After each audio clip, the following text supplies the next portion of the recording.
got a question from one of our viewers asking about some basic instructions on how to register your first ADGA kids. So this means that you have a doe who is purebred and registered, and also that she was bred to a buck who was also purebred and registered. So the first thing I'm going to do is go to login at the adga.org website.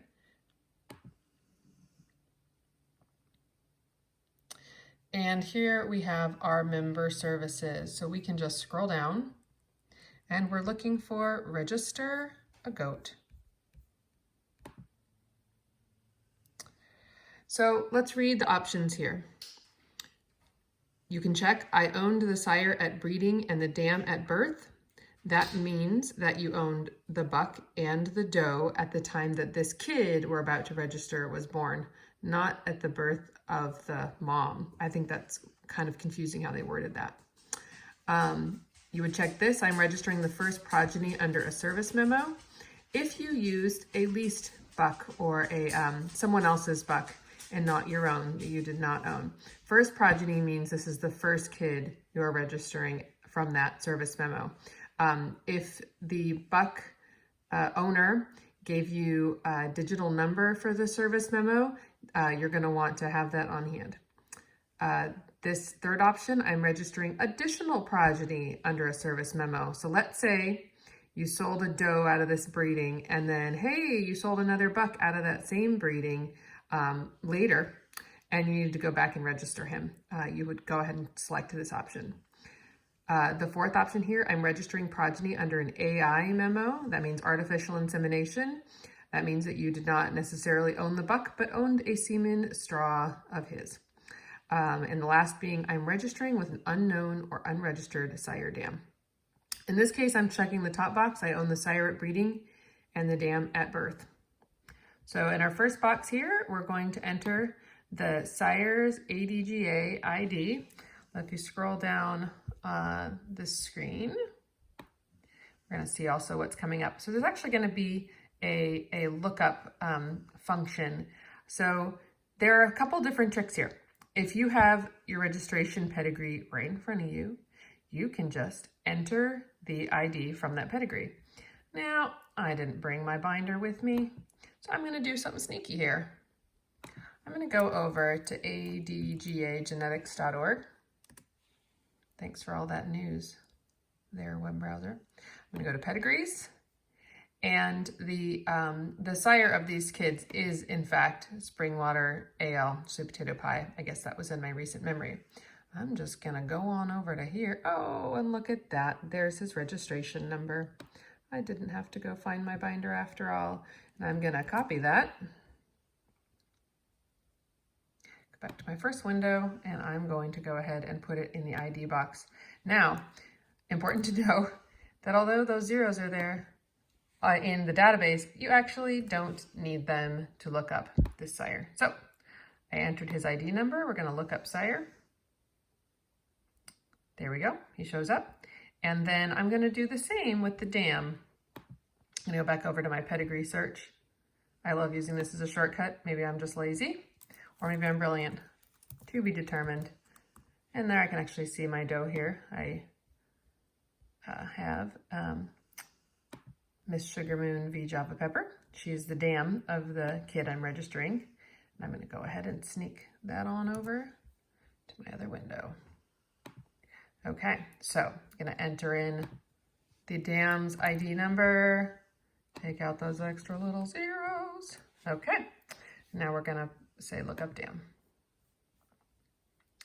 Okay, there she is. Superior Genetics, Sugar Moon V Java Pepper. Excellent. So the date of birth is the date the kid we're registering was born. So this kid was born on February, so 02/26, 2020. And here in the column that says sex, this is the sex of the kid we're registering. In this case, I am registering the doeling from this breeding. In this breeding, there was one male, a buckling who we're not registering, and one female. So let's go ahead and scroll on down. Whoops, no thanks. No thanks, we'll stick with one. Okay. And then the goat name, do not include your herd name. We have a herd name, Twin Pairs, which has been registered with the ADGA since before our very first kids were born. If you don't have this yet, you will need to go register your herd name first before you can register kids. That is a totally separate form. Maybe that'll be a future video. So I'm going to eliminate the word twin pairs, which comes at the beginning of all of our goats' names that are registered and born here. And this kid, I am naming Sweet Reve Pepper. So total number of characters has to be 30 or less, including spaces. I've already done the math and figured out that that fits with my herd name to be, I think, almost exactly 30 characters. Maybe it was 29. And this kid is black with random white. And she has white,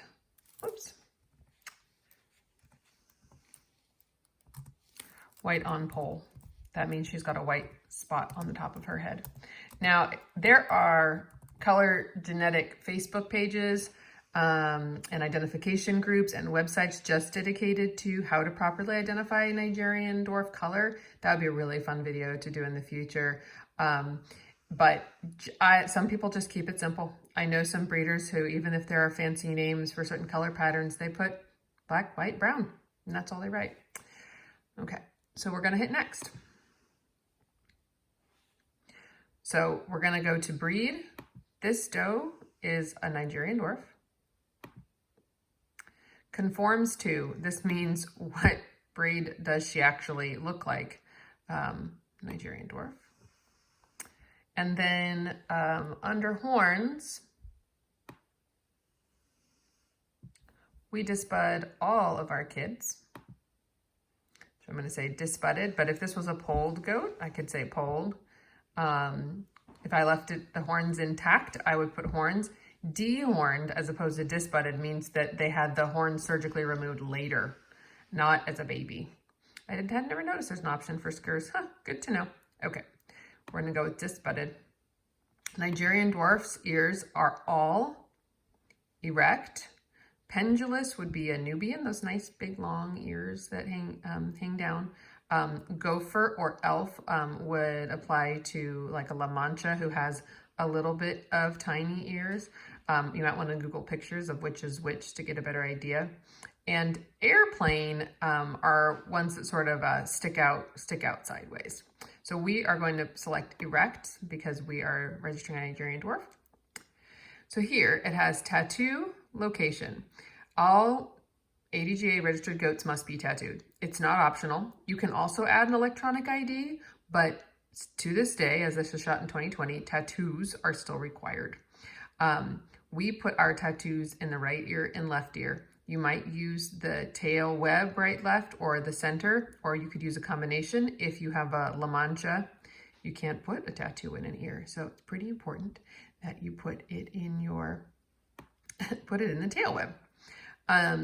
So in our right ear, there are guidelines here for what you're supposed to tattoo, but I think it's important to know that you can actually tattoo whatever you want in the ears. In the right ear, we always put our herd tattoo, which is 342B. This is something else that if you do not have yet, you should go ahead and register your unique herd tattoo with ADGA. The less characters, the better. Nigerian ears are small. If I had known that, I wouldn't have registered a 4-character tattoo. 3 would have sufficed. 2 would be great. And in the left ear, our letter year for 2020 is M, and her birth order on our farm was kid number 14. That means she was the 14th kid born here on our farm in 2020. So her tattoo is M14. Now I will tell you a secret. I have not yet tattooed this kid.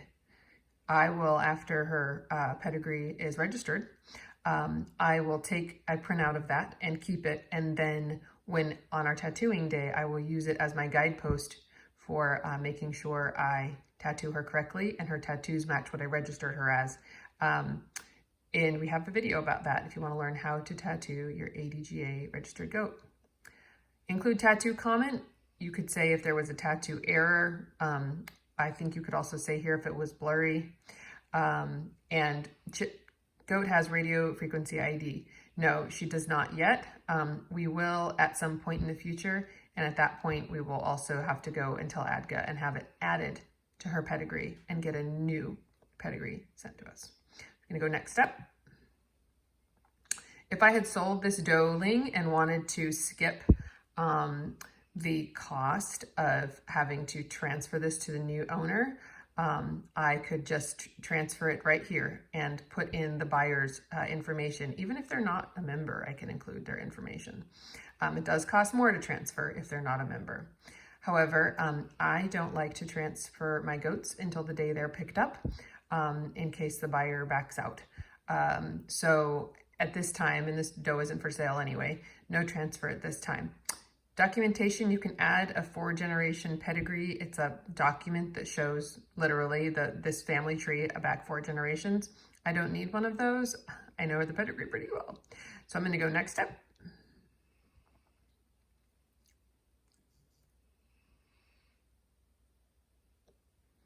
Okay, congratulations, no errors were found. Please review the application, and if you find anything that needs to be corrected, use the tabs above to make them. So I can go back if I need to, back to the transfer, back to appearance and ID, back to birth information, the steps that we did. This is having me review who submitted it, who's the dam's owner. I will be listed as the breeder, the sire and dam's IDs, the date of birth, the sex of this kid, how many of each type of kid was born. Aha, now you can see here that my herd name has showed up now. Full name, twin, pairs, sweet, brevet pepper. And then our color, black, random white, white on pole. Conforms to a Nigerian dwarf, breed is a Nigerian dwarf, disbudded, erect, and then it shows there my tattoos in the bottom. 342B in the right ear, M14 left ear. And I'm going to say, add to cart. Now, if I was going to register her brother, which I'm not, I would select here, do another same birth. And the cool thing is it's going to just hold on to the parent data and the birth date for me. So I can then just put in new name, new color description, new tattoos. So in this case, I'm not going to do that, but I might go ahead and register some more kids since I'm sitting here anyway, and get those guys done today as well. If I'm done, I can just go to cart.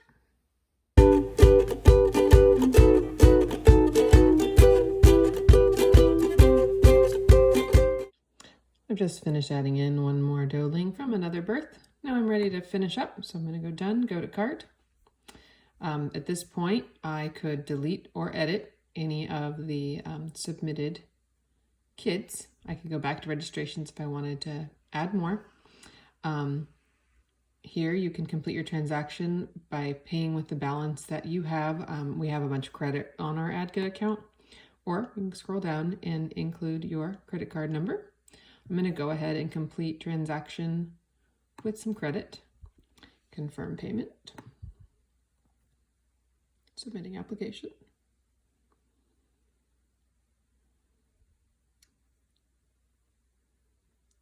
Thinking. After this step, I want to show you guys how I print a stamped duplicate, which I then use for tattooing. Please reference our tattooing video to show and see how we use those as we're actually tattooing. Yay, there we go. They are registered. Here you see this option, stamped duplicate, view or print. This is such an awesome option if you are going to a show and the mail might not make it in time to receive your beautiful new certificate, which is necessary, it's required. So for, I believe, 30 days, you can bring a stamped duplicate that will suffice as proof of ownership.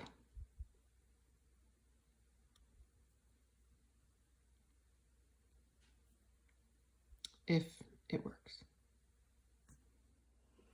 So we just finished registering our goats. I wanted to print the stamped duplicate, but it didn't work with Firefox, just gave me a blank screen and a scrolly. So I've gone in and logged in via Chrome, which is what ADGA recommends. From my member services page, I can go to view account. I can then, this all shows all my transactions, what I've paid for. But I'm gonna go to goat lookup in the right-hand column. And then you see I have an option, use currently owned list, use ever owned list, or look at all ADGA goats. I'm just gonna go to my currently owned list, and I could filter based on the name, the sex, the breed, etc. And so maybe I will just do this. I will select from February 1st to February 29th. Search. And I'm scrolling down. There we go. There's my 2 goats that I registered. I'm gonna go ahead and try to print that stamped duplicate. See if it works. There we go. Awesome. Okay, I'm gonna go ahead and print this and keep it on file for when I go to tattoo these kits.